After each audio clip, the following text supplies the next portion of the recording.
Shared learning. Shared learning adalah kegiatan berbagi knowledge pada saat proyek berlangsung. Kegiatan ini dapat dilakukan secara konvensional atau mengandalkan teknologi. Para karyawan melakukan sharing informasi atau pengetahuan terkait dengan pekerjaan sehari-hari yang ditangani. Insight yang bermanfaat di luar teknis juga dapat dibagikan, atau wisdom tentang suatu permasalahan yang menimbulkan inspirasi dan sebagainya. Di beberapa perusahaan, shared learning diresmikan dalam kegiatan rutin seperti morning briefing atau doa pagi bersama di unit kerja.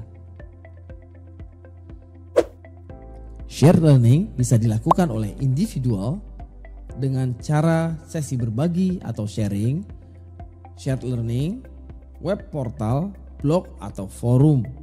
Sedangkan untuk tim bisa melalui weekly meeting atau progress report. Shared learning bisa dibuat sebagai media publikasi atau template yang memiliki standar tertentu dalam membawa personal learning ke dalam organisasi. Feedback dari shared learning sangat-sangat penting.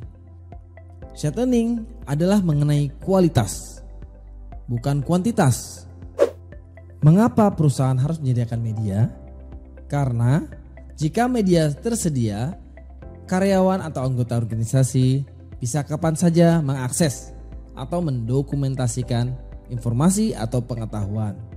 Lalu, pengetahuan day-to-day business akan tersedia, terukur, berkesinambungan, dan massal.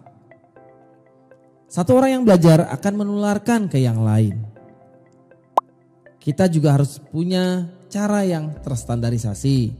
Ada format, tidak panjang lebar. Artinya bagaimana orang bisa cepat menangkap insight-nya. Pembaca harus bisa memberikan respons, apakah berguna atau tidak. Lalu bukan hanya sekedar sharing atau submit, tetapi harus ada insight mengenai apa yang akan dilakukan, bagaimana, kapan, dan latar belakang permasalahan. Di sini ada diagram yang akan membantu konten seperti apa yang bisa kita gunakan dalam shared learning. Di sumbu X kita bisa melihat relevan atau tidak relevan. Dan sumbu Y kita bisa melihat tidak dapat diimplementasi atau dapat diimplementasi. Kita pilih yang relevan dengan operasional dan dapat diimplementasi. Lalu berikutnya adalah dampak dan implementasi. Apakah sebuah konten pengetahuan tersebut memiliki dampak rendah atau tinggi, atau implementasinya ditujukan kepada tim atau organisasi? Seperti ini diagramnya.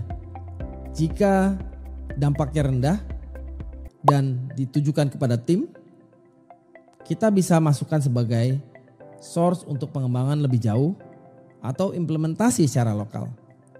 Tetapi jika dampaknya tinggi dan bisa diaplikasikan kepada tim, kita implementasi secara lokal dan kita diskusikan secara lokal. Lalu jika dampaknya rendah tetapi implementasi kepada organisasi, kita bisa ciptakan peluang pengembangan lebih jauh atau membangun network.